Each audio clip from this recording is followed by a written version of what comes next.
mapa. Porque este livro, de facto, tem um mapa. Sim.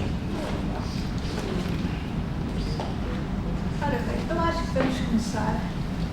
Então, bem-vindos a esta 17ª sessão do Clube da Palavra, que se integra, como muitos de vocês sabem, no mapa nas maus tratados da palavra, que neste momento está ao rubro com uma quantidade enorme de acontecimentos. Podem ver ali na entrada o plano, o programa, só até julho, só está lá até julho.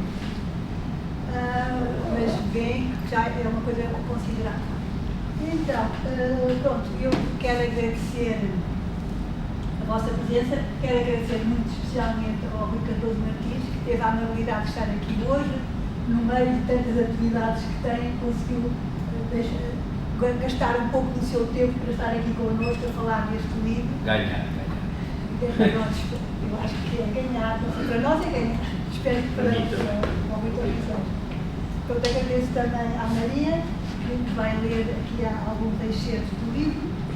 Pronto, e eu como sabem, começo sempre por fazer uma mini apresentação do autor e do livro. Então, passo já. Rui Cardoso Martins é de Porto Alegre, nasceu em Porto Alegre. Tem quantos filhos? 3 filhos?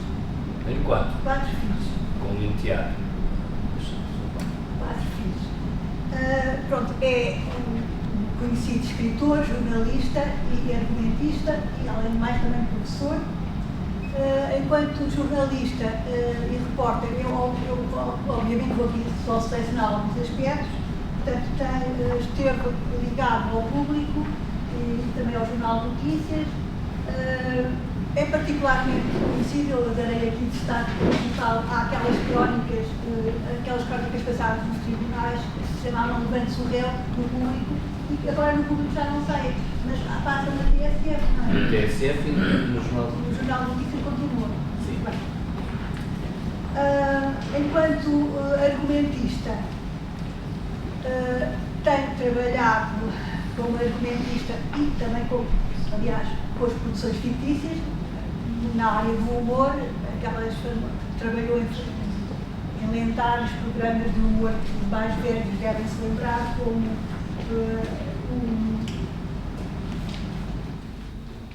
Contra-informação. Contra-informação, o Herman Enciclopédia. O Herman Enciclopédia, A Conversa da Treta, exatamente.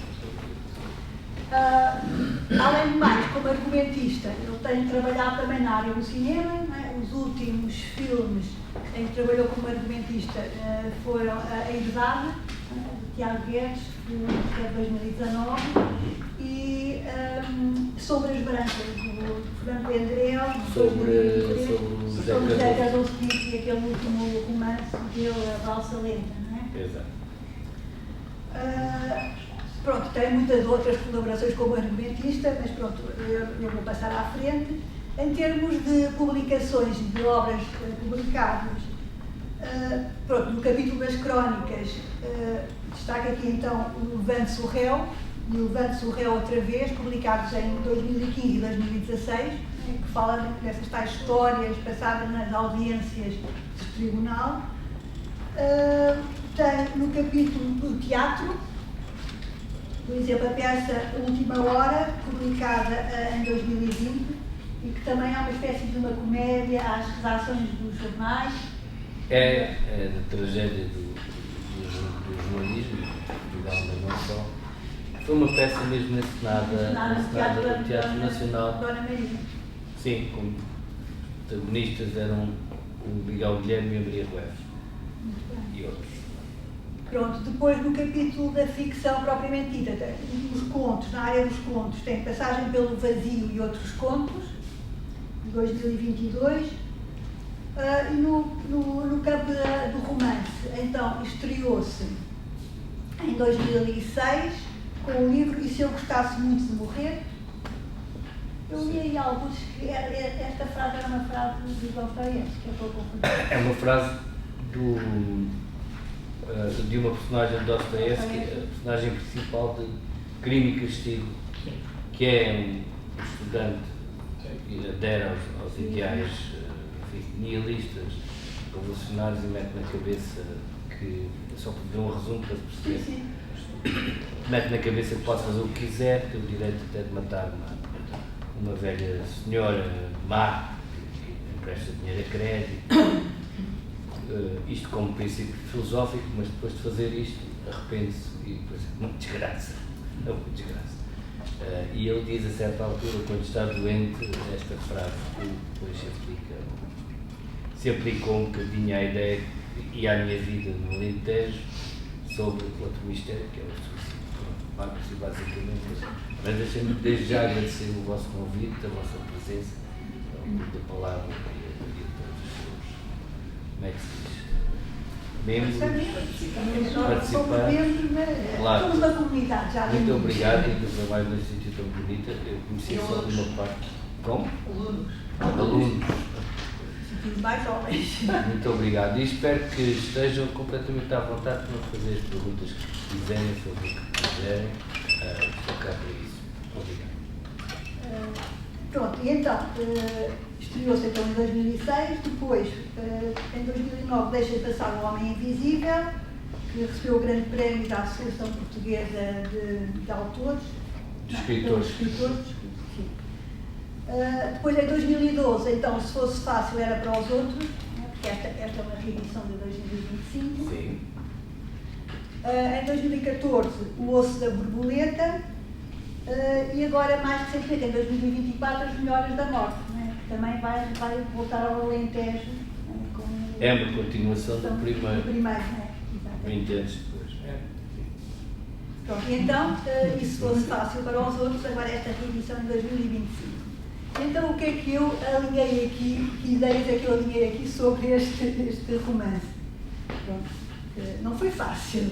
Não foi fácil porque é um romance muito envolvente, mas muito complexo. E para eu conseguir dizer algumas coisas em pouco tempo, não sei. Acho que é uma coisa um bocado chata, não tem nada a ver com o livro. Mas pronto. Então, Se Fosse Fácil Era para os Outros, é um romance poderoso e singular que acompanha a mirabolante viagem de 5 amigos pelo coração dos Estados Unidos da América, confrontados com dramas íntimos e questões coletivas, numa vertigem de acontecimentos, perguntas e revelações. Autoapelidados de Soldados do Sonho, portanto é uma expressão do livro, os amigos formam, e continuo agora a utilizar as expressões do livro, formam, portanto, um bando de irmãos que conspira na parada do mundo. E trazem, mais expressões do livro, no bolso das calças, uma nuvem, uma crise particular. Portanto, é esta crise particular que, em princípio, se calhar, tentarão solucionar. Esperar que a viagem se solucione. Mas mais do que uma simples viagem, ou até um delírio alucinado do narrador protagonista, assim sempre aqui esta ambiguidade, nunca sabemos, eu pelo menos enquanto leitora nunca tinha a certeza absoluta se tratava de uma viagem real ou apenas de um relato mais imaginário, pelo menos mais alucinado, apesar de ter marcadores físicos inequívocos, não é? Mas pronto, mas mais do que uma simples viagem, este percurso revela-se sobretudo como uma busca interior e uma reflexão crítica sobre o desconcerto do mundo, em que as fronteiras entre real e irreal, verdade e ficção se esbatem.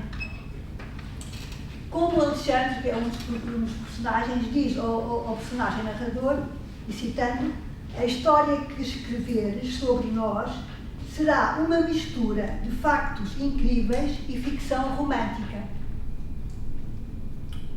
Ora, então neste relato da viagem, aos quilómetros percorridos de carrinha nas estradas que atravessam os Estados Unidos da América, e que através desse livrinho vemos bem o mapa e como esse percurso é um percurso enorme, não é?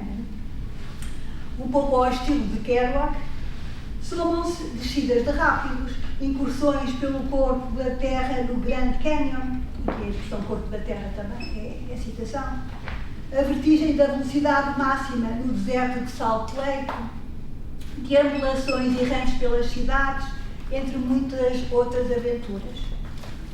O périplo, por vezes com o cariz de uma descida aos infernos, é marcado por contrastes, beleza e loucura, amor e morte, maldade e revolta, realidade e sonho sucedem-se. E é então, ao ritmo da estrada, que a narrativa mergulha na América mítica, aquela que povoa também o nosso imaginário europeu, revelando tanto os seus esplendores como as suas atrocidades. É a América dos escritores, não é?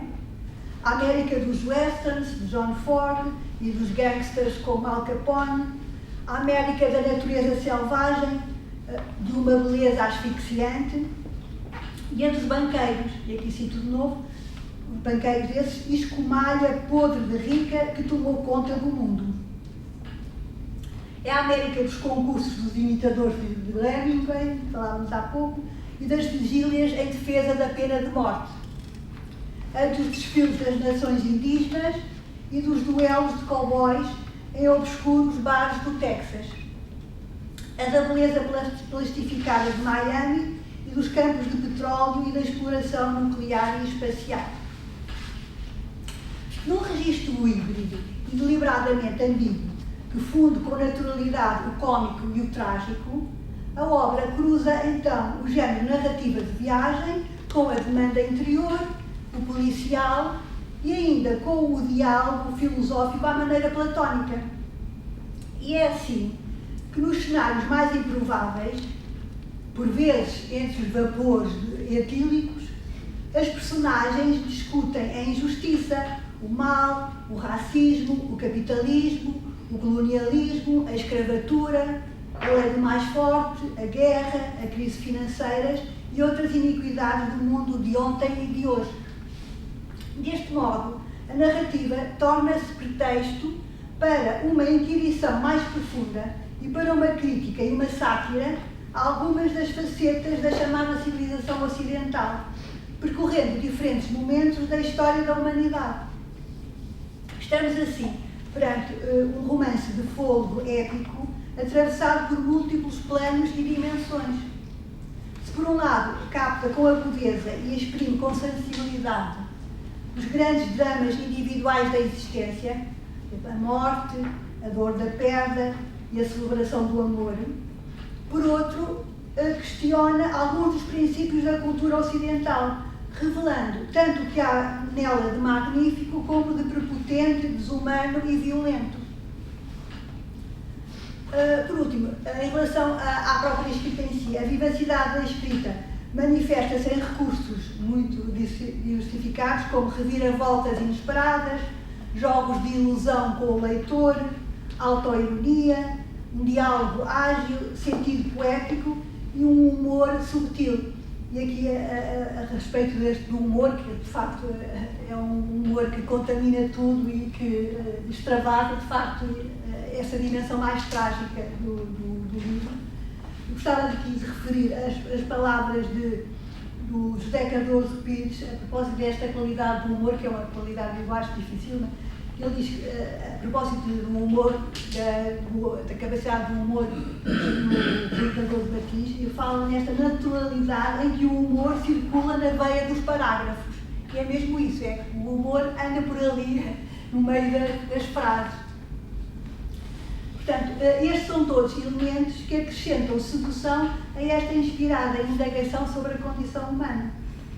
E se no romance perpassam algumas das páginas mais sombrias da história da humanidade, nele resiste, ainda assim, a beleza do riso, a beleza da poesia, a esperança insensata no amor e a crença na liberdade e na vida, citando de novo, como conceito maravilhoso. É uma frase que também aparece frequentemente.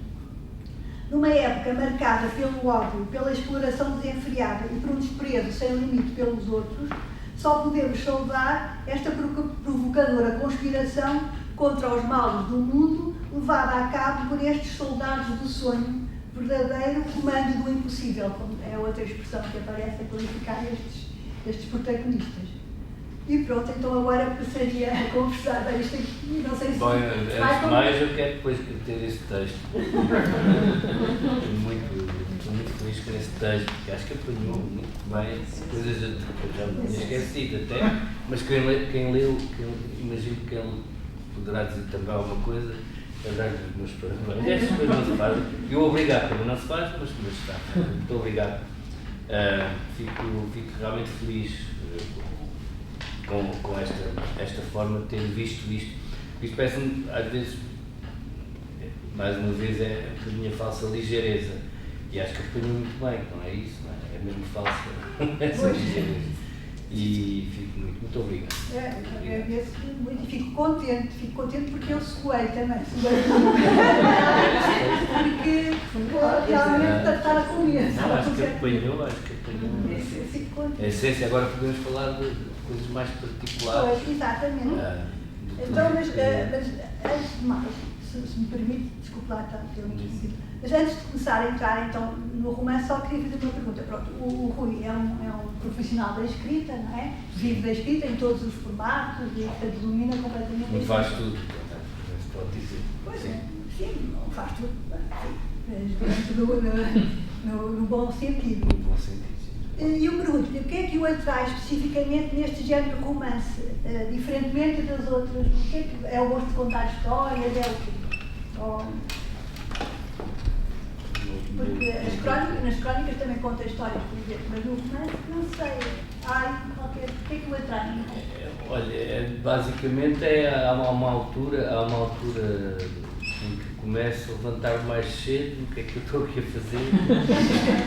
E é um bocadinho isso. Eu, quando falou aqui no José Cardoso Pires, eu tive a sorte e a generosidade do José Cardoso Pires, e depois o António Lobo Antunes, e depois o Dinis Machado, depois o António Tabucchi, o Mário Carvalho, foram de facto muitos que eu muito admirava, que me foram dizer que eu era escritor, com base nas crónicas que eu escrevi. As crónicas que eu escrevi, e ainda escrevo, que se chamam Levantes do Réu, eram histórias reais de tribunal, publicavam num jornal, sobre casos, às vezes de uma grande banalidade, às vezes de uma grande tragédia, às vezes cómicos, às vezes misturados.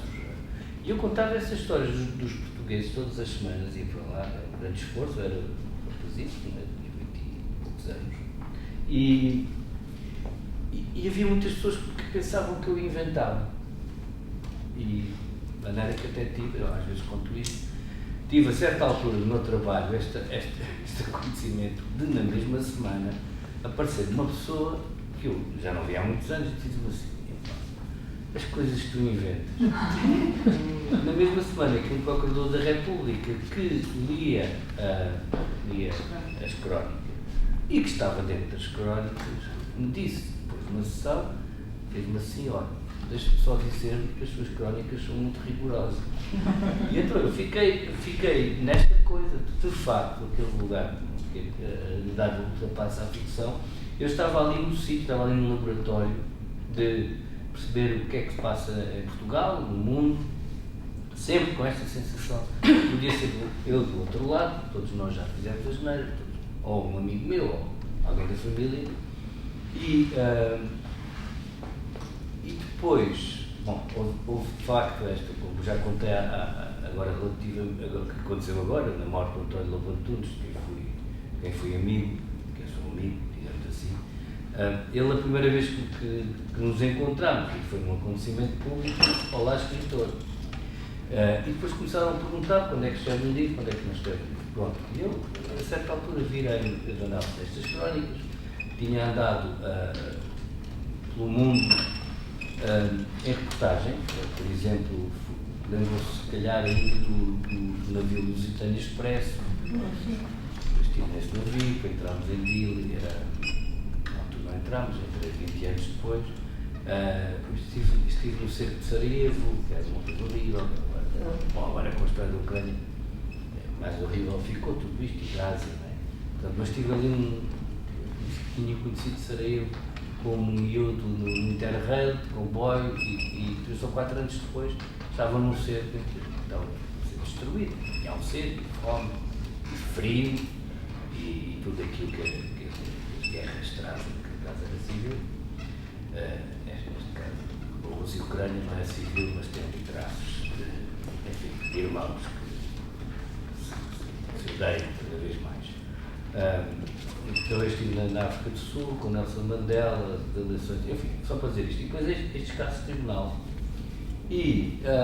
Mas a certa altura comecei a levantar mais cedo e lembrei-me da minha infância, da minha juventude, do mistério do suicídio. Eu já há pouco falei naquela frase do Dostoiévski. E comecei a escrever, no fundo, uma ficção, pela primeira vez, uma ficção, em que, como muitos outros escritores ou não escritores, muitas vezes não se fala muito nisso, mas, por exemplo, não é mal comparado, como diz o povo, mas o James Joyce, quando escreveu o Ulisses, que hoje é um clássico, visto como um clássico da literatura, mas que está cheio de coisas reais, até os nomes, não é que ele até teve que fugir para Trieste, a certa altura, porque foi muito mal recebido. E comecei a escrever sobre este mistério. E o mistério era este. Primeiro, eu tinha assistido a um coveiro, estávamos a jogar à bola, e é assim que começa o meu primeiro livro. Estávamos a jogar à bola no sábado de manhã e a bola salta e encontramos um morto, um suicídio, que era o coveiro da cidade, só para verem a interrogação que em termos ficcionais se coloca, mas também reais, que raio de cidade é esta e que até o coveiro se mata, não é? Pronto. E a partir daí cresceu uma espécie de mistura daquela vida no Alentejo, daquela inquietação toda, dos rapazes que se iam perdendo, não iam para Lisboa e não iam para Lisboa, toda a história do meu Alentejo, que eu fui partido muitas histórias do Alentejo, esse mistério que por cima continua, e as pessoas se matarem. E porque é que eu tinha achado normal isso? E foi essa distância de ver nas crónicas de tribunal e nas minhas viagens que me fez assim, então, eu tenho aqui uma coisa que vou ter que contar, tenho aqui qualquer coisa que não sei se vai ser novo, vou arriscar-me, e depois tenho aqui, já tenho aqui este pelotão de fuzilamento, são estes escritores todos a dizer que eu sou escritor, de maneira que foi assim, escrevi, se eu gostasse muito de morrer. Muito bem. Pronto, aí tinha como base as histórias do Alentejo, não é? Sim. Agora, entrando aqui em Se Fosse Fácil para os Outros, porque os Estados Unidos? Bom. Nos outros romances também, normalmente, eu acho que trata sempre um pouco a realidade mais portuguesa. E aqui, porque esta... Acontece que, há pouco falei da civilização ocidental, que está certo, que está errado. E, primeiro, porque grande parte da nossa civilização, do nosso crescimento, tem muito a ver com a América. Todos nós vimos filmes da América, toda a gente tem uma ideia da América, cinematográfica, errada ou não, tem. Depois, eu estive na América, de facto, eu fiz uma grande viagem há muitos anos, muito antes de escrever o livro, numa altura de grande sofrimento pessoal, por causa das chamadas coisas, dos gostos e aquelas coisas que os rapazes têm, e fui à maluca, como se costuma dizer, fui para a América e conheci muito da América. Boas semanas, de um lado para o outro, cidades, campo, tudo. Isso ficou-me na cabeça. De tal modo até ia comigo e perderam-se as fotografias e tudo. Mas ficou qualquer coisa. Só que quem é escritor, e agora tenho que admitir que eu sou, porque não era uma coisa que eu tenha dito de mim mesmo, antes de me terem dito estas personagens, acaba por aproveitar, somos muito aproveitadinhos com as coisas que nos vão conhecendo, transformando-se noutra coisa que possa fazer sentido para os outros. E o meu princípio em relação a tudo o que escrevo, não totalmente tudo, porque há uma parte alimentar, vou falar de todos os episódios que escrevi de Conversas da Treta, nem todos sou capaz de me lembrar agora, não é? Um nonsense de bairro, mas que, pronto, tinha a sua função e o seu humor e o seu lugar e a sua força. Mas, a certa altura, o meu princípio é este: se for para me pôr a escrever, não é para eu andar a estragar árvores, como tanta gente aí, faça algum sentido. E o sentido que faz, E nisso acho que o escritor tem um papel tão importante como, sempre visto como carpinteiro ou sapateiro. Eu até ponho outra profissão que me parece importante, que é os mecânicos de aviões, que não podem acompanhar. Um mecânico de aviões faz asneira, dá mesmo asneira, não é? Mas que permita a quem lê, aqui ou noutro país, começar num sítio e acabar noutro. Isto é, fazer também uma viagem. Isto é um bocado uma viagem. Fazer uma viagem que leve para outro sítio. E que quando começa a ler está num sítio, depois está noutro. Num sítio emocional, não é? Mas não só. Desperte, por exemplo, eu escrevi um livro, esse, Deixei Passar o Homem Invisível, que é um cego que cai num buraco, aquelas grandes chuvadas de Lisboa, cai com um rapazito. E as pessoas, houve leitores que gostaram de acompanhar por cima também o curso. Eu estive na América e mais tarde voltei à América com a minha mulher, que morreu pouco depois. Morreu pouco depois, em circunstâncias bastante trágicas, e com o António Lobo Antunes. E este livro vem muito desse fluxo, porque na verdade, e disse bem, eu estive na América 2 vezes, uma delas muito longa, mas muitos anos antes, e estive na América, mas depois aquilo que aparece neste livro é quase uma viagem mental, não é? De resposta a essa dor. Esta frase era uma frase que a Teresa Coelho, minha primeira mulher, entretanto voltei a casar, com Inês Rodrigues, que aliás me ajuda imenso a rever e tudo. Elas não pôde vir porque o meu filho quis ir ver o meu filho tem um filho pequenino, quis ir ver o Toy Story. Bom, A frase, se fosse fácil, era para os outros? É uma frase que ela usava, e é uma espécie de lema dos Marines, dos fuzileiros americanos. E nós também temos cá um bocadinho essa tradição. Portanto, é também um livro quase militar, com expressões, claro, do botão, do sonho. Não é que eu seja militarista, mas também fiz a tropa, já agora sei disparar uma G3, até sabia montá-la com olhos fechados. E pronto, e tudo eu, há pouco disse aproveitadinho, que é uma expressão errada, não é aproveitadinho, é sabermos tirar também das nossas experiências, e todos os escritores o fazem, aquilo que possa fazer sentido. Um livro, um poema, e que faça sentido para os outros. E fazer sentido para mim começa por emocionar. Não tenho medo nenhum da palavra emocionar, foi emoção. E foi isto que fiz. Peguei, roubei vários amigos, que eu tenho muitos amigos malucos, roubei algumas características, outras misturei e transformei-as em personagens que fazem sentido e que vão nesta procura, que também definiu no seu texto, que é uma procura importante, não é? Salvamento, talvez. Só que eu estava agora assim um bocado com a expressão, é porque eu acho que esqueci-me que é importante fazer a leitura. Portanto, se continuarmos a conversa, peço desculpa, estamos já a conversar no livro, mas assim também não. É uma outra modalidade. Primeiro que a página 176. Pronto, eu acho que é bom nós ouvirmos, de qualquer forma, acho que há pessoas que gostam sempre de fazer isso. Ao pôr do sol, estamos na borda do Grand Canyon. Ainda há neve em pontos da superfície, mas o sol cai no buraco em camadas de tinta rosa e púrpura. As cores quentes infiltram-se, baixando de luz nos planaltos escalavrados durante milhões de anos pelo colorado. Picando, batendo, alisando, limpando a pedra. Pensem outra vez nos filmes ou em programas de TV, ou então, se já estiveram no Grand Canyon, pensem em quando lá estiverem. Porque ao vivo não tem comparação. Não há fenda nem fissura mais bonita no sistema solar, talvez numa ou 2 luas de Júpiter, sabemos lá. Marte até podia ganhar-lhe nas 7 maravilhas naturais do sistema solar. Tem lá um desfiladeiro fundo de 8 naturais do sistema solar, quilómetros, mas de 7 é mais feio, com menos luz.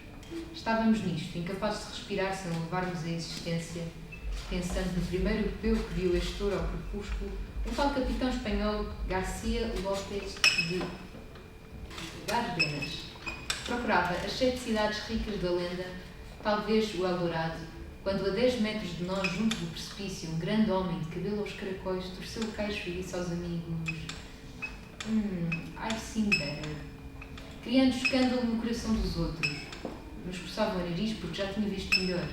Com uma taça de champanhe nos dedos curtos e finos diante da bolista grafalhado, chamava-se Altinho e era português. Há sempre um em qualquer sítio a dar opinião. Como as sardinhas e os pardais, este saltou-me para o relato de uma forma improvável, a verdadeira. À noite, numa fogueira circular de pedras, fiz canja de carne tomatada de vitela, proteínas e hidratos de carbono, para termos forças para o caminho, de madrugada. A seguir só bebemos uma garrafa de whisky. O Carlos agradeceu o jantar e mostrou-se satisfeito por não ser hambúrguer como são hoje as últimas refeições dos condenados, que já nem podem pedir bife com batatas fritas. Acabou-se. É um dia igual aos outros, o da morte. Mas eu disse que, pelo contrário, concordava com o pedido daquele que deveria ser o chefe dos índios, apesar de quase não abrir a boca. Na nativa americana sabedoria, a morte virá sempre fora de época. E agora o outro era do capítulo Torre do Diabo. Este era o capítulo da Longa Cavalga. 235.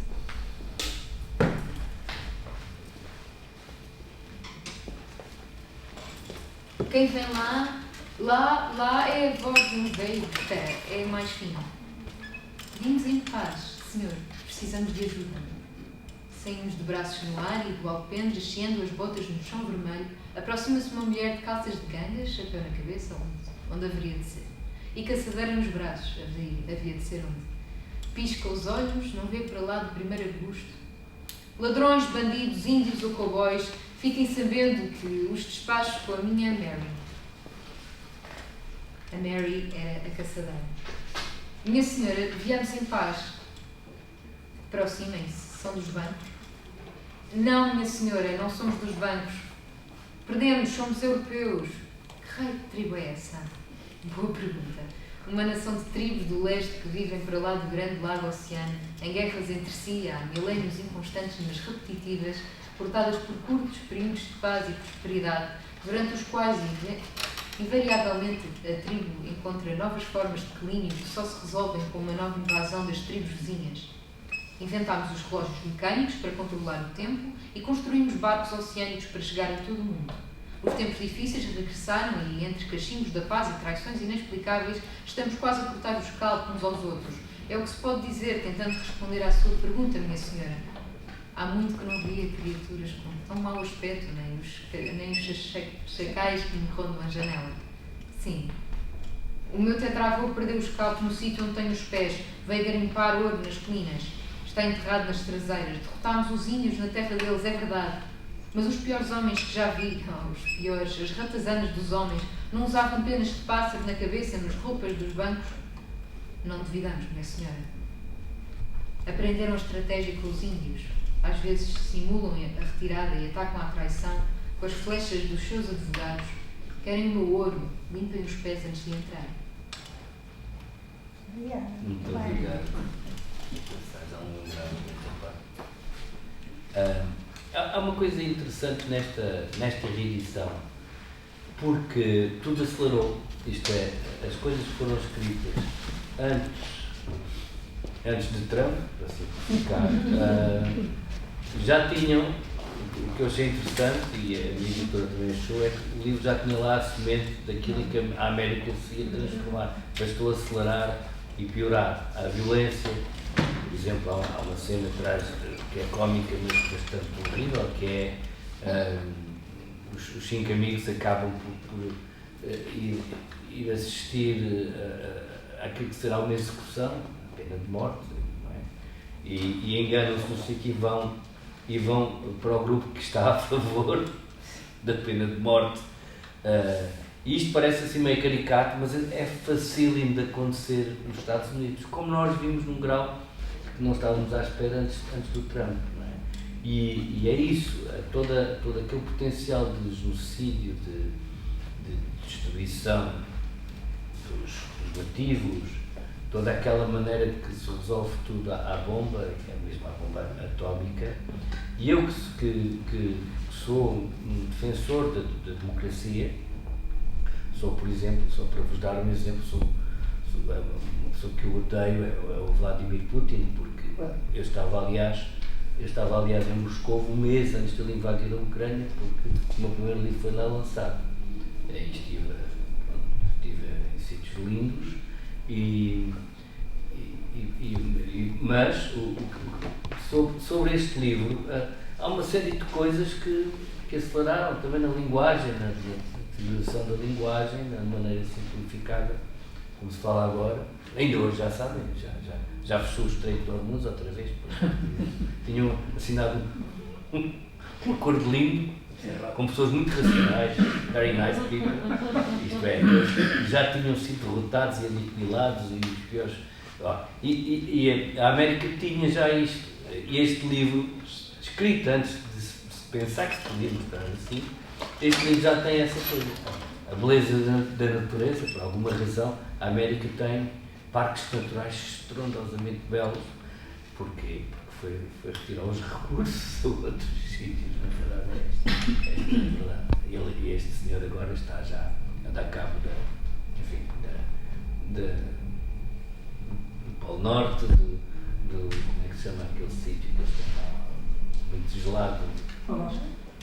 O estado, não é assim? O Alasca, tudo isto, a mentira sempre sobre a liberdade e a declaração de independência. Eu que tenho assistido com grande desgosto à maneira como esta metade da América acelerou para esse lado. E este livro, nesse aspecto, é muito curioso, até porque temos aqui uma personagem que é um defensor da América enquanto império, sempre com uma nota de tal Alexandre, que tem uma nota de muita ironia, mas que ganha efeitos de azedume agora que vejo como as coisas cresceram. E de repente, na verdade, também posso dizer que a minha segunda viagem aos Estados Unidos coincidiu com a grande crise de 2008, onde em setembro eu estava lá, fui ao Wall Street quando aquilo rebentou. Estava lá numa digressão precisamente de Lobo Antunes, eu fui fazer uma reportagem para o público, calhou estas coisas. Depois também, quando a gente não procura, às vezes aparecem coisas que dão sentido, que fazem sentido mais tarde. O livro está cheio de encontros assim, mas também encontros com cowboys, encontros com... Isso posso dizer, parte é ficção, mas parte foi mesmo da minha observação. E em relação a esses personagens, pronto, que são todos eles cativantes, não é? Porque são muito diferentes. Espero que sim. Mas realmente têm isso em comum, têm esse lado que, como se autocaracterizam, não são propriamente de acordo com os valores dominantes, são não produtivos de acordo com esses próprios valores, são esses tais soldados do sono.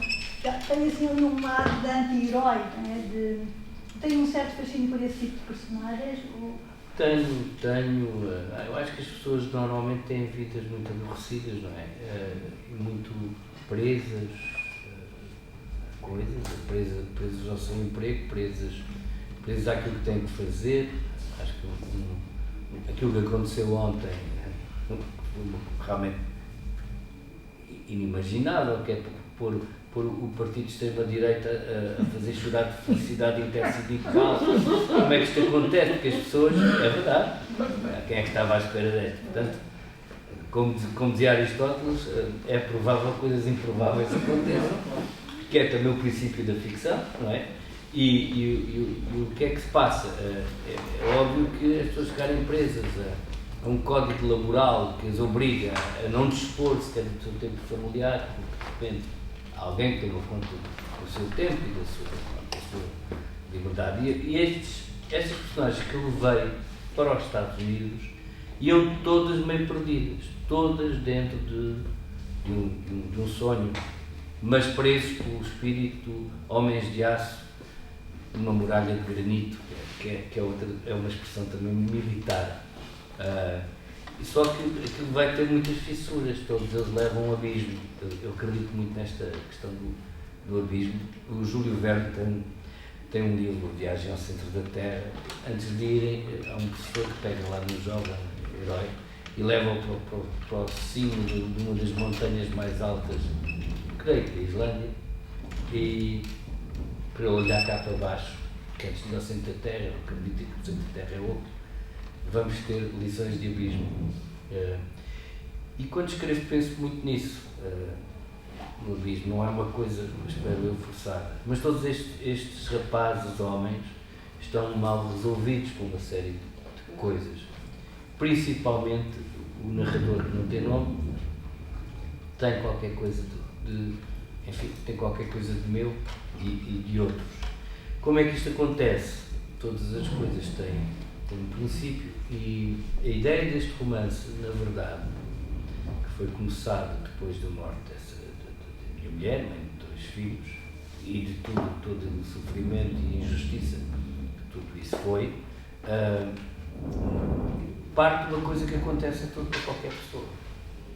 Talvez já vos tenha acontecido. Morre-nos alguém, querido, estamos ali no luto e começamos a receber correspondência cada vez mais estúpida, porque vamos anular a conta bancária, vamos anular pagar o telefone que estava coisa. Eu cheguei a receber no hospital em que ela morreu, e por negligência, porque isso foi provado em tribunal, e foi provado em tribunal porque o hospital me colocou um processo, a mim e aos meus filhos, e ganhei. Pronto, é só para verem que há aqui coisas duras assim. E mandou-lhe, já depois disto tudo, já depois da morte, mandou-lhe uns parabéns, minha senhora. E então, o que é que aconteceu?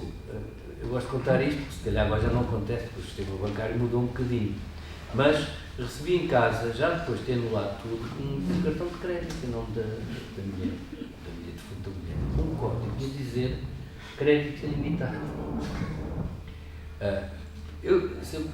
Tendo o código, tendo o cartão, ficcionalmente, devo pensar, uma pessoa que recebe isto e está em desespero, não consegue fazer nada, mas pode ir durante o que se chama uma campanha, que muitas pessoas poderiam cair, porque tanta gente se mete, eu vejo nos tribunais, a hipótese de ficar com dinheiro rapidamente, ou para pagar dívidas, ou para ter uma vida de maluco. E então a ideia ficcional é esta: este personagem vai pegar neste cartão, tem um código, tem crédito ilimitado em todo o mundo. Então, ele convida vários amigos e leva-os todos para a América até que explodir. Isto é, quando houver hipótese de levantar dinheiro e gastar com este cartão, vale ilimitadamente. E é assim, é o princípio. Como é óbvio, não fiz isto, estaria desgraçado a minha vida, dos meus filhos, mas o princípio moral, ético, estético, ético não era muito, era esta hipótese. Muitas vezes os livros começam com isso, e é isso, e levo outras pessoas que conheço, outras personagens, crio situações, e faço aqui esta viagem. Eu acho que é divertida. Sim, é dura, mas é divertida. Eu por acaso, quero discutir convosco. Aquelas mortes que surpreendem, mas eu acho que... Como diz os índios, a morte irá sempre, no fim, como é que é? Fora da época, não é? Fora da época, a morte irá sempre fora da época. De facto, eu cheguei a ter conversas com índios já agora, mas é evidente que fui informar-me sobre toda a história dos índios, toda a história do genocídio, toda a história disso. Isso fez parte do trabalho. Eu ia dizer, esta vossa conversa nossa, eu estou a ler o livro e acho que vai ajudar a ler o resto do livro, porque eu estou numa leitura quase bipolar, uma leitura em que oscila entre a tragédia e o humor, meio ironia e no meio alguma antropologia. Portanto, esses estudos que disse que se foi investigar, às vezes ajudam-me a centrar, porque não sei bem para onde é que vou, não é? E não é uma leitura fácil, não é? Portanto, entendo muito bem a Anabela quando estava a dizer. É um livro de aventuras, é assim tão difícil, já me disseram tudo. É um livro de aventuras, mas é um livro que toca tanta coisa, que se quisermos pensar sobre ela, nos leva a uma viagem tão profunda, não é? Por isso não é fácil, merece talvez, não é? E por isso não é fácil chegar aqui e ler 30, 40 páginas de seguida. Para mim não foi, não está assim. Então esta nossa conversa acho que vai ajudar nisso. Mas foquei agora aqui num ponto. Não se fiquei refletir sobre isso. Essa sua experiência de ouvir tantas histórias de humanidade no tribunal chamou-me a atenção aqui. Eu não fui investigar isso, portanto não sei se é verdade, se é ficção. Que é aquele povo que diz que é o pior povo do mundo. Os Ilhas. Assim, E então fiquei, agora ouviu falar nisso e deve ter ouvido histórias terríveis, não é? Que apontam seguramente para o pior da humanidade, seja lá qual é envolvente e o que é que motivou isso, não é? Mas algumas certamente revelam o pior do ser humano. E fiquei a pensar neste povo, não é? Que a história que descreve aqui é impressionante. Não sei se é ficção ou não, porque não fui investigar. Essa é uma belíssima pergunta, porque de facto eu tenho esse livro de um antropólogo que se chamava Colin Turnbull, inglês, que foi para a África e descobriu de facto um povo que punha em causa todos os nossos princípios sobre até a questão de pais e filhos. A verdade é que nós vindo anteontem tivemos uma senhora a asfixiar uma criança, não é? Os grandes costumes. E aqui na Europa, não é? E em Portugal também. No próprio livro depois também fala que é o costume de colocar os velhos para morrer. Toda essa questão cultural pronto, a humanidade, os grandes costumes é uma invenção de Salazar. Mentira. Sim, mas digamos que estas nossas histórias, elas vão sendo avulso, não é? Ou seja, nós vamos identificando esse pior da humanidade em histórias que nos vão aparecendo e aqui não, é um povo que é mau por essência, não é? Ou pelo menos que pareceu aqui, foi assim lido por um senhor que num Egito tinha dinheiro para comer, esteve ali de facto há algum tempo, não sei exatamente quanto, não me lembro agora, não foi muito pouco tempo, a fazer um estudo e analisando as relações sociais, a crueldade, o coisa, chegou à conclusão que era o pior povo do mundo e com isto lançou, coitados dos Icos. Lançou até uma moda que toda a gente ia conhecer, a seguir os jovens dos antropólogos lá iam para a África. Até para perceberem, se continuassem igual aquilo, eles de facto se transformavam no pior povo do mundo porque acharam aquilo muito injusto. Eles tinham sido, lá está, aquilo mesmo que aconteceu também com os navalhos, tinham sido mudados do seu sítio natural para um sítio onde não conseguiam ter pastoreio, não conseguiam tinham sido mudados de um sítio muito melhor para um sítio muito pior e tinham desenvolvido uma crueldade e uma planicidade também que é completamente, foi mal analisada por esse trabalho antropológico que existe, deixou de ter, à luz daquilo que soubemos depois e daquilo que enfim, temos que começar a pensar. Eu não sou daqueles que dizem que todas as culturas são exatamente iguais e que isto é todos os mesmos valores e que isto e não sei o quê, que tudo se equivale. Não sou nenhuma. Mas houve ali uma injustiça qualquer. Agora, o que é que me chamou a mim como alguém que vai escrever um livro? Só a ideia do pior povo do mundo é extraordinária. Mas os navalhos também se chamavam a si mesmos, ainda hoje, os Diné, que é o povo escolhido, o único povo verdadeiro. Também temos o povo judeu, que a gente acredita que são o povo escolhido. Quer dizer, este tipo de coisas é comum e é aquilo que provoca. E as leituras também antropológicas também são datadas, né? E também são o reflexo também de um certo modo de ver o mundo. Né? Os arianos, os nazis, tudo isto, sim. Isso levanta outra questão, agora com esse complemento de informação que partilhou, e voltando à história de ter assistido a não sei quantos casos, que é se na essência daquilo que viu e da sua experiência, o ser humano de facto tem um lado cruel e vil, ou se isso é realmente fruto das circunstâncias e que o levam a isso. Porque assistiu a dizer, ou seja, é quase, a sua observação pode ser quase um estudo antropológico, não é? Há tudo o que assistiu, tantos casos estão diversificados. Eu acho que o ser humano é muito venal e muito dado à adulação muito dado à carneirada e à desinformação. E é fácil, relativamente fácil, com técnicas de propaganda que há em vários níveis, em todo lado, mudar grandes massas de opinião para pôr as pessoas a fazer coisas horríveis. Há um livro que se chama, um romance muito conhecido, também tem um livro em filme há pouco tempo, se chama A Oeste Nada de Novo, que é sobre as trincheiras de guerra mundial, sobre o lado alemão, e que depois acaba tudo, vai dar à derrota, de onde renascerá um herói de guerra da altura, que era o Hitler. O Hitler levou 2 ou 3 cruzes de guerra por heroísmo, porque era correio nas trincheiras, onde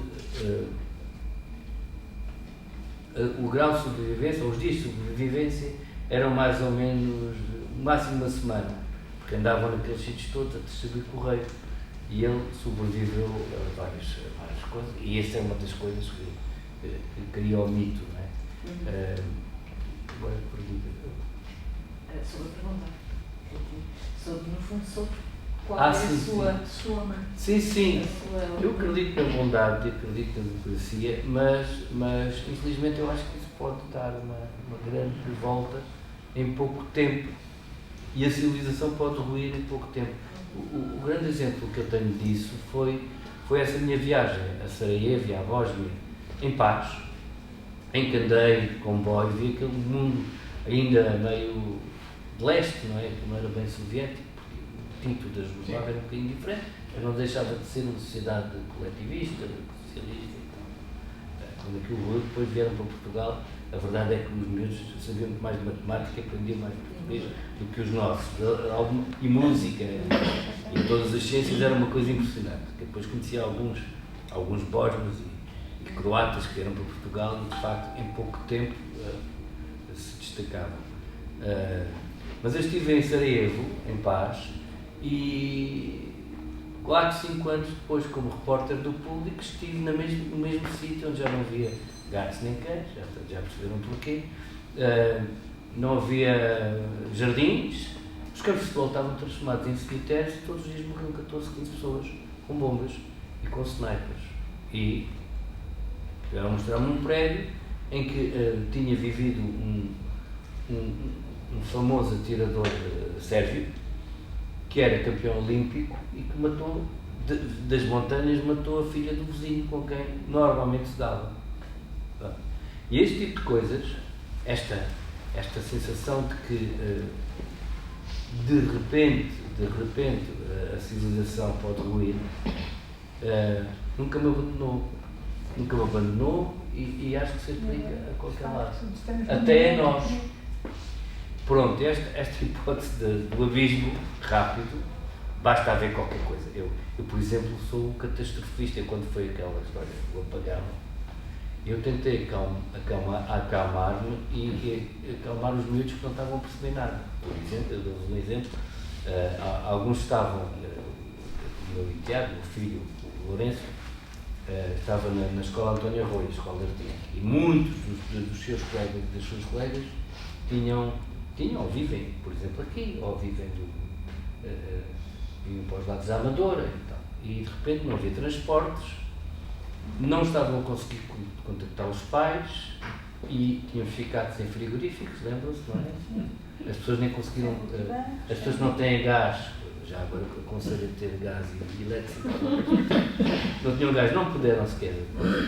E comecei a pensar, isto mais 2, 3 dias, a carne começa a apodrecer, se isto não se resolve, rapidamente vão começar, as pessoas foram logo a correr para os... Lembram-se disso?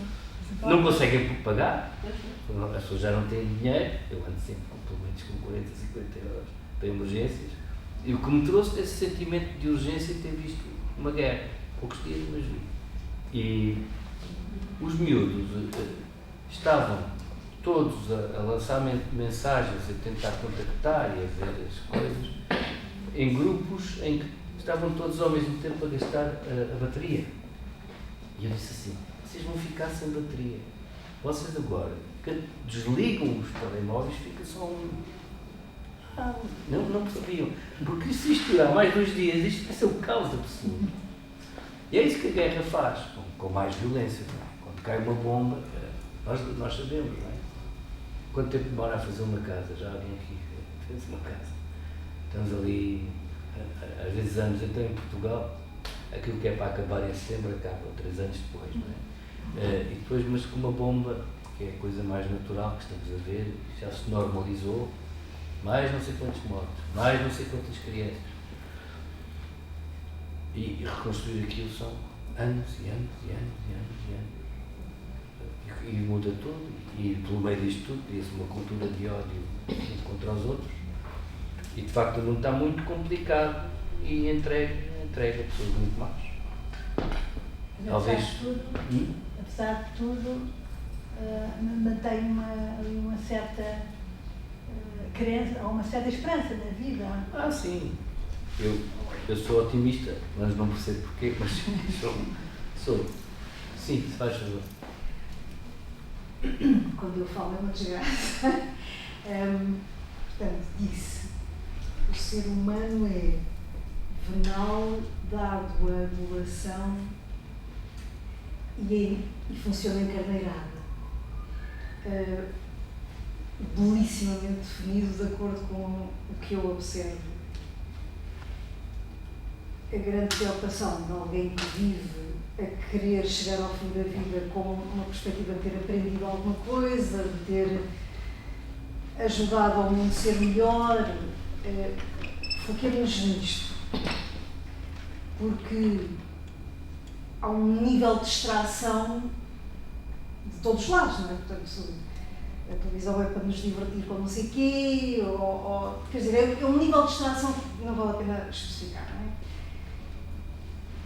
E o que diz nestas 3 palavras, e pode-se juntar mais outras tantas, é a maior gravidade que existe, não é? Portanto, nós somos um ser humano, sabemos que somos cheios de falhas e quando nascemos vamos tentar aperfeiçoar-nos. Eu digo muitas vezes, eu felizmente cruzei-me com uma coisa chamada The School of Life, não sei se sabem o que é, do Alain de Botton, que dedicou a vida, tem a minha idade, portanto é uma pessoa eu sigo os livros dele desde o princípio e ele dedicou a vida a, eu quando morrer, estou a inventar o que eu acho que ele está a fazer, não é? Mas se ele já explicou, vou deixar linhas mestras do que todos nós, que eu acredito, que ele acredita, não é? Para a sociedade ser melhor. E, portanto, criou o conceito de School of Life, que é uma escola verdadeira, existe fisicamente, e o que fez é editar livros que, se a pessoa ler aqueles livros, agora são imensos, portanto, mas no início eram os mais importantes, ele deve ter começado por dizer, ok, se ler só um, é o mais importante, se ler 2, é o segundo mais importante.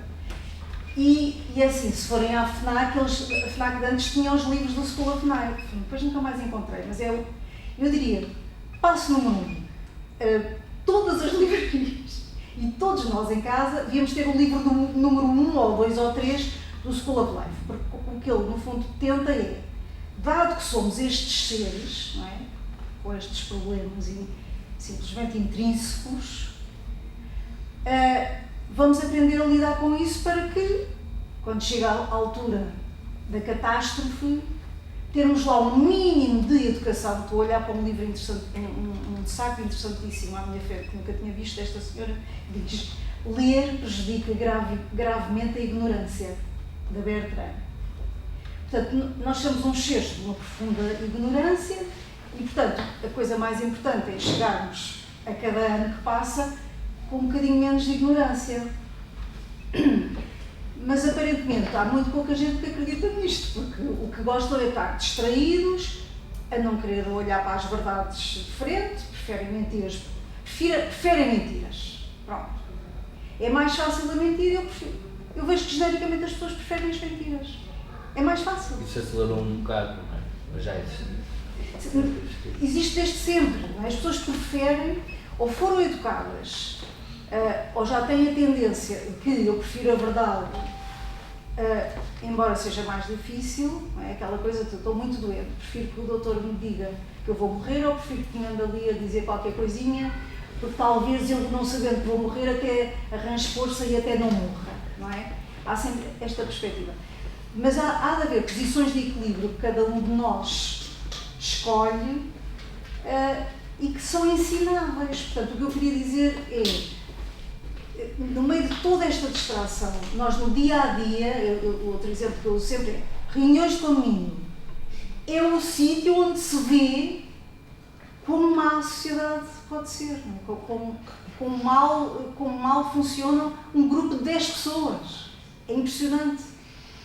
Eu já vi acontecer maldades entre pessoas que moram no mesmo prédio. Portanto, isto é tão importante e tão profundo. Eu diria que temos que agarrar nos temas de cada dia que passa, fazermos qualquer coisa para que toda a gente tenha lido, os seus filhos tenham lido. Porquê é que eu digo lido? Porque lido é à velocidade que cada um precisa, até pode ter acompanhamento ou não. Os livros são aquela coisa que nos deixa à vontade e a liberdade de fazer ao nosso passo, reagirmos, irmos procurar noutro. Temos os utensílios todos para não estar neste nível de ignorância. Eu tento fazer o que posso. Pois, muito obrigada, sem dúvida. Até em televisão já agora. Quando fiz o Contra-Informação tinha um pouco a ver com isso. Sim, todo mundo. Dizer aquilo que os políticos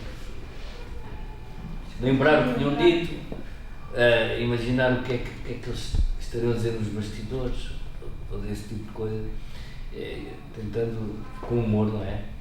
Com humor também dizer algumas verdades do que se passava e com independência. Essa questão que refere aí ao Nuno Botton,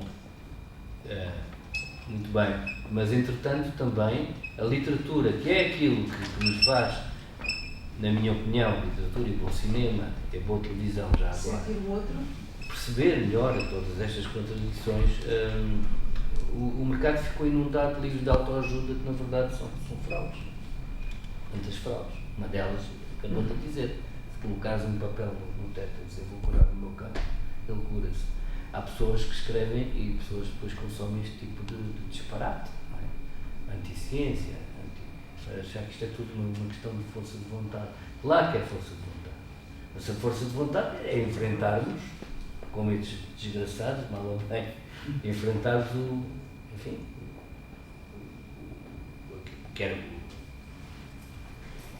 eu tive uma ideia que eu roubei a um senhor que eu vi no tribunal, que era escrever um livro de autoajuda. Ele disse assim, a certa altura no tribunal, era um bêbado que tinha caído numa bicicleta ou numa moto, e numa moto não podia, portanto ia ser condenado, porque mais uma vez tinha feito a geneira, e ele disse assim, peço perdão e vou viver a minha pessoa de outra maneira. Eu achei que isto dava um bom título de livro de autoajuda, mas eu só conseguiria fazer uma coisa destas num nível de segundo grau, isto é, de ironia. Eu acredito, há pouco falou no humor, eu acredito que o humor serve para aprofundar as coisas, não para as aligerar. E quem concordar comigo percebe o que eu quero dizer. Outras pessoas não, querem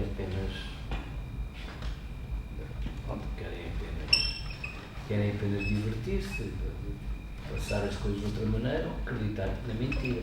Porque a mentira deixou de ter estatuto de anti-verdade. A mentira transformou-se numa coisa alternativa. Desde que aquela senhora disse, já há muitos anos, como é que ela se chama? Collie Wayne, aquela assessora do Donald Trump, precisamente.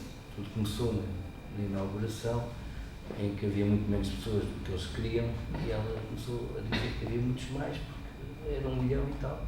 Mas não era. Mas ela usou a palavra factos alternativos, a expressão factos alternativos, que foi de brilhantismo, e colou factos alternativos, como se os factos não tivessem que ser verdadeiros. E a verdade e a mentira deixam de ter importância, porque a mentira, esta frase a mentira uma vez repetida transforma-se em verdade. Temos que, enfim, agora não vou aqui para um papel moralista, mas eu acredito Na verdade, um dos ideais filosóficos, a procura incessante da verdade, além dos gregos, enfim, e a leitura é muito importante. A leitura é formadora disso. Se os jovens não leem, agora meteu-se este novo problema. Eu sou professor de jovens e não só, também sou professor de mestrado em duas coisas diferentes, na crónica da universidade e cinema noutra, e televisão. Agora, de repente, em 2 ou 3 anos, eu tinha um problema com uma série de alunos que não sabiam escrever nada, não conseguiam ligar as frases, não tinham pés na cabeça, nunca tinham lido nada. E agora, de repente, comecei a ficar preocupado porque agora já aparecem coisas bem escritas. Não é? Agora não só é deles. Mas há aqui um tema, não sei como é que chama, que é, perante esta verdade toda e o acesso a essa informação que nos chega através dos meios de comunicação, seja nos mais eu acho que há aqui uma classe de jornalistas do qual, eventualmente, que eu não sei até que ponto é que o jornalismo está tão deturpado também que não ajuda à essência. Sim. E como é uma classe, provavelmente, terá outra opinião, mas é uma classe que também se poderá autoproteger também, não há uma discussão saudável sobre isso. E, portanto, o que nós vemos hoje em dia são apenas relatos fugazes e com tendência para o sensacionalismo ou para a publicidade, e não há, de facto, um jornalismo que ajuda à informação e que vá contra essa corrente, não é? Porque, quer dizer, é encher sobre nada, é nada de nada. Aquilo é género do ciclo de uma roda que os hábitos que andam à volta, de nada. São eficientes de não informação. E isso tudo é gerador também, porque os jornalistas têm um papel fundamental nisto, não é? E eu não vejo isso hoje em dia. A imprensa livre é fundamental em todo o mundo para uma democracia. A primeira coisa que os ditadores fazem é acabar com a imprensa livre. Por outro lado, a imprensa livre entrega-se a si mesma a uma escravidão das audiências, da manipulação, da entrevista ao primeiro parvalhão que ia dizer o primeiro disparate, e repetir-se, funcionar. Portanto, isso é um caso mesmo muito dramático. E com a crise da imprensa escrita, então, é mesmo muito dramática. As televisões têm muito mais poder. Eu assisti a alguns casos de pessoas que, agora nem no jornalismo, estou a falar até no comentariado e no humor, que houve uma distorção da personalidade a partir do momento em que começaram a ser, como se diz, famosas. Isso também faz parte de uma responsabilidade individual, não cair nisso. Mas há alguma discussão interna que não passe cá para fora disso, que esteja a ser discutido dentro da classe, na classe? Pois, estudou, não é? Que sabe, que tem mais informação. Eu tenho vários amigos no JN, no PUL e pronto, mas que têm uma visão mais parecida com a minha sobre as suas responsabilidades. Outros não têm, outros não se importam de mentir, acho que não se importam, não faz sentido. Eu costumo dar mais uma vez o exemplo do Levante Sorrel. O Levante Sorrel está cheio de casos escabrosos. Incesto, crianças escaldadas, não te escrevi, crianças escaldadas com água a ferver morrem, crianças torturadas com água gelada, essas coisas muito comuns. Isto foi a propósito também do que aconteceu agora. Pois há assim coisas muito mais simples, traição de amigos, ciúmes, violência doméstica. Mas os meus casos, muitos deles poderiam simplesmente transformar-se numa notícia tabloide no Correio da Manhã TV. E é a minha responsabilidade pensar que a forma de as contar, o ângulo de as contar, eu respeito a hipótese de ser eu que estou do outro lado, alguém me diz, e é próximo, me obriga a tratar com alguma compaixão, não quer dizer que não seja super crítico. Uma vez houve um homem que me quis bater porque era tão horrível, só fazia, destruiu a vida de não sei quantas mulheres, e era assim... Não sei nada. Não precisas pôr as mãos no ar, foi mesmo. E eu comprei um orgulho do feijão, e ficou ofendidíssimo, pronto. E permite-me falar assim, desta maneira, mas tento manter uma certa dignidade. Mas, por causa desta história das televisões e dos jornalistas terem ficado, a ideia dos jornalistas cada vez mais abastarnada, eu quando me apresento para falar um bocadinho mais profundamente sobre um caso com alguém, com um advogado, ou com um arguido, ou com uma testemunha, eu posso mostrar a carteira de jornalista, mas apresento-me primeiro como escritor, porque se eu disser jornalista as pessoas ficam logo desconfiadíssimas. É triste, não é? É triste. Quando comecei no público era uma coisa... foi muito rápido. Quando comecei no público era uma coisa que era respeitada, mesmo que aparecêssemos às vezes calções e tudo. Estamos a trabalhar para uma coisa séria e de repente, quando apareceram as televisões privadas naquelas coisas todas, se eu chegava como jornalista num sítio e havia um fotógrafo, as pessoas começavam logo a ficar num sururu. É assim, que é TVI, não, o jornal. Pronto. Lá está, irado, não é? Já estamos a discutir muito a realidade. Não sei se alguém mais quer fazer alguma questão. Alguém leu o livro ou não? Ótimo.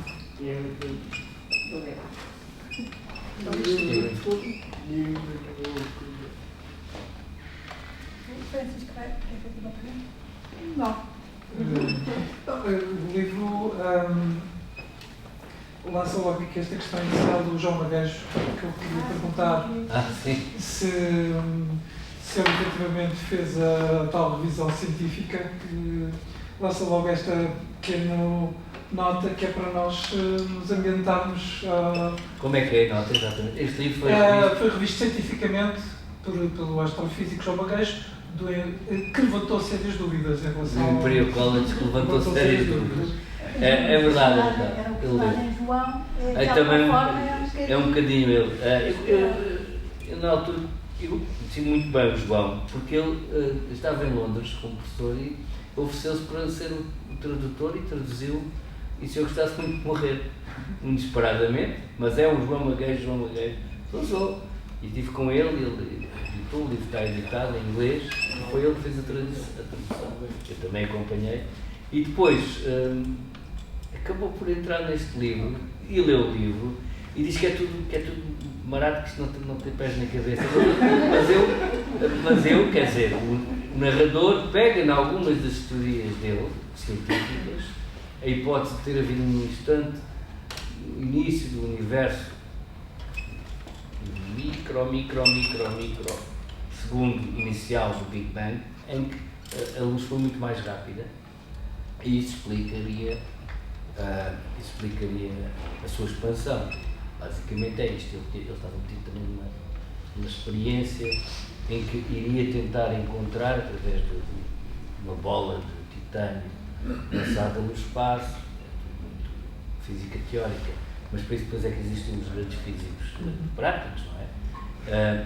A hipótese de haver umas faixas no universo em que a gravidade entre dois corpos celestes se anulava. Por exemplo, pode ser entre a Terra e a Lua haver ali 30 metros em que a gravidade é nula, nem para um lado nem para o outro, não está a puxar nem para um lado nem para o outro.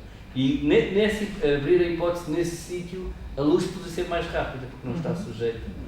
Este tipo que parece que, por aquilo que se tem vindo a ver, o Einstein afinal tinha mesmo razão, até ver, não é? Mas tinha mesmo razão e que a luz não consegue andar mais. Se não viola a teoria da relatividade, não é? Sim. Se houver a luz... Sim, o João Magajo ficou realmente famoso por ter lançado uma hipótese que podia...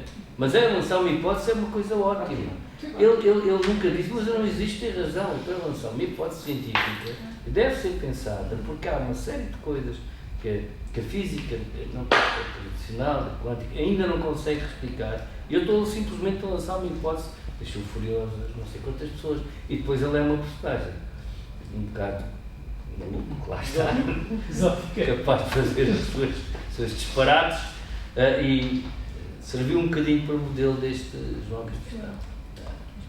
Radicalmente anti-energia nuclear. Vamos jogar. Sim.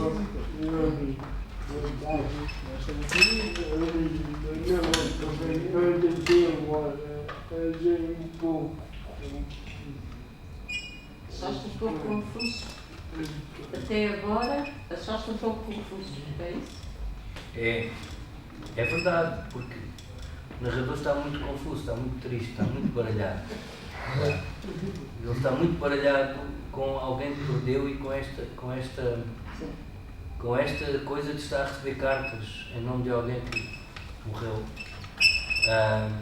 E isto começa com uma viagem, uma visita ao cemitério, em que estão duas velhas a discutir os ossos de uma menina e as moscas e tudo, coisas que nós podemos assistir nos cemitérios portugueses já agora. E a confusão do livro é a confusão da sua cabeça, porque eu acredito que os pensamentos são ações, por isso, das maneiras que eu tenho de escrever. Eu quando escrevo um filme ou uma série, as coisas são bastante mais límpidas, e não deixo de ser escritor. E a questão é essa. Por falar em televisão, eu escrevi uma série em que usei o tribunal, que se chama Causa Própria, não sei se alguém aqui viu. Não falaram disso no programa E Agora desta semana? Acho que falaram disso. No programa E Agora? Há um programa agora na RTP2. Falaram disso. Que se chama E Agora. E houve alguém que fez referência a essa, acho que foi esta semana, nesta segunda-feira, e fizeram referência a essa série. E eu fiquei de... não terá sido a Maria Rueff? Isso foi na outra semana, não foi esta semana. Eu acho que esta semana teve a Patrícia Portela. Sim. Ok. Não sei se Patrícia Reis. Não sei se não foi ela que falou disso. Ou terá sido na semana anterior. Não sei. Eu sou muito amigo do Nuno, mas não tenho conseguido ver o programa, vejo assim um bocadinho. Aliás, com o colega dele. É um caso de um programa de facto excepcional. Está na RTP Play, está lá sempre. Eu sei, não tenho tido tempo, mas eu ainda ontem falei com o Nuno, nós fizemos as produções fictícias, nós damos a mesma cadeira, uma turma é dividida na Universidade de Ófina. Já apareceu lá no primeiro programa, porque falou-se da agenda LX e aparece uma fotografia dos participantes das produções fictícias, bastante mais jovens e indiretamente já apareceu no primeiro programa. Sim, não, eu quando tiver alguma coisa nova, ele até disse que eu gostava que ele fosse, mas até já. Vamos ver lá. Mas esse programa Causa Própria, tentei colocar, eu nasci numa cidade pequena, Porto Alegre, com problemas, há pouco quando se dizia a América, como é que pode ou não pode.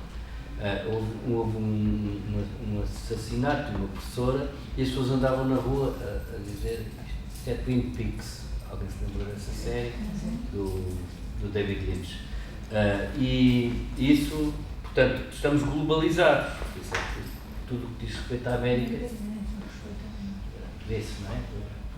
Os westerns, a formação de qualquer pessoa que gosta de cinema passa por ver alguns westerns, começa logo aí, filmes de gangsters, Padrinho, tudo isso é a América. A América também construída pelo próprio cinema. Eu estive num jantar com o António Lobo Antunes num restaurante italiano que ele disse lá ao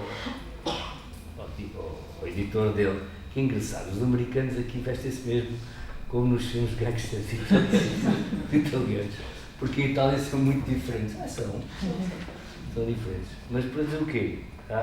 Na causa própria, nós usávamos um dilema, que é o que é que uma juíza faz perante o pior pesadelo de um pai ou de uma mãe, que é, não sei como é que se diz agora, um spoiler, não, que é a hipótese de ter um filho que afinal não é o que parece e que é uma pessoa perigosa e perdida e provavelmente com problemas graves, capaz de fazer uma coisa que não se está à espera.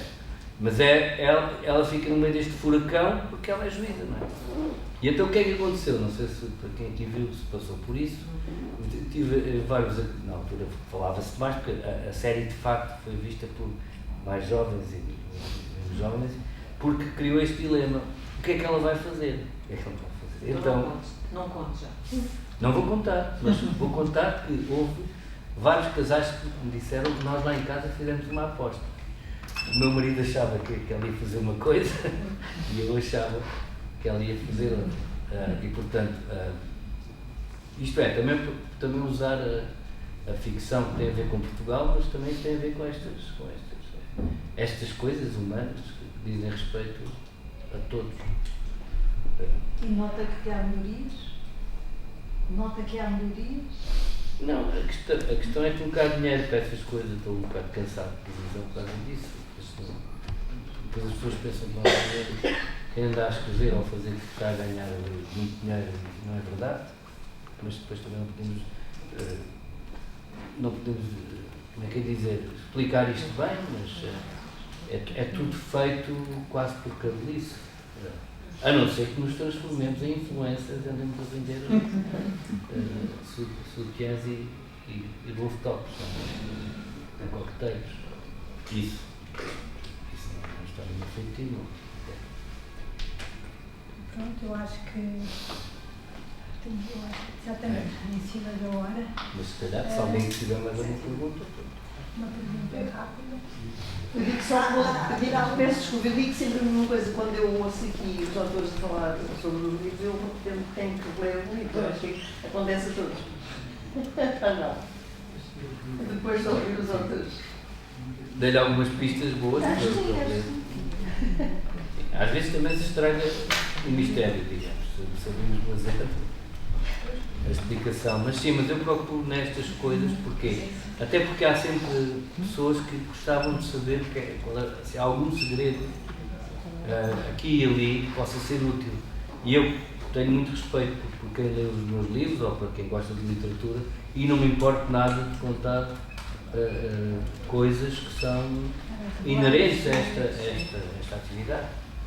Para as pessoas também não terem problema em saber que, sim, só para acabar, o Gabriel Garcia Marques escreve cria Macondo à semelhança de uma cidade.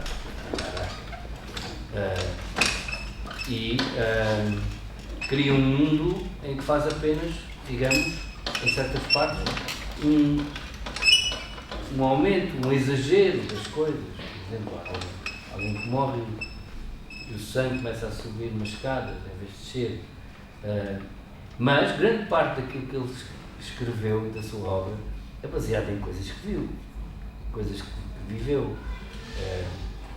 E depois falamos, mas depois transforma-se numa obra clássica, magnífica, mas a verdade está lá antes, não é? E isso faz parte deste trabalho. E era como uma das frases que também está no romance, e eu acho que era numa alusão à época, era que só a mentira literária dá a voz do real. Exatamente. Eu vou também explicar porquê. Porque se eu estou 3 horas no tribunal à espera de um caso, eu não posso, aqui não é mentira literária, mas utilizando numa crónica as técnicas da ficção. Isto é, também saber descobrir o que é que está em causa. Se eu fosse um tribunal e estivesse depois a escrever uma crónica em que descrevesse tudo o que eu tinha visto, a crónica era um pastelão insuportável e impossível de perceber. Portanto, tem que haver uma visão, tem que haver alguém, cabe a mim, cabe a outros, que saiba descobrir o que é que está em causa numa coisa, o que é importante aqui. E é isso, a essência, digamos assim. E através disso chega-se mais depressa à verdade, porque a verdade está cheia de ruído, não é? E eu acredito nisto também.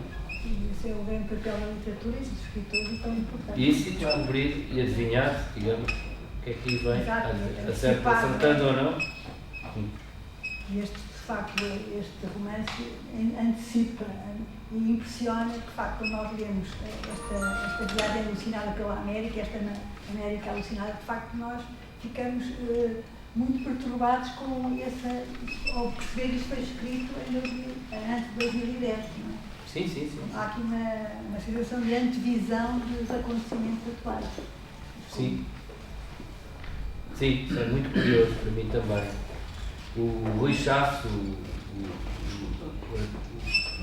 da Plástico, diz que os artistas conseguem apanhar as cordas do tempo quando de repente descobrem coisas, só se vão revelar mais tarde, por isso é que muitas vezes não se quer cumprir. Uma sensibilidade especial para captar essas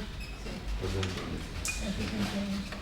Muito bem, eu acho que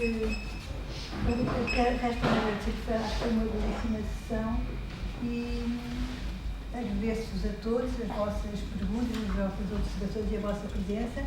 Antes de terminarmos e irmos para a parte dos autógrafos, não se esqueçam que agora vamos ter um interregno e depois voltamos só em setembro, em 19 de setembro, com o último avô do Afonso Reis Cabral. E pronto, muito obrigada. Eu é que agradeço muito a todos. Obrigada a todos. Muito obrigada.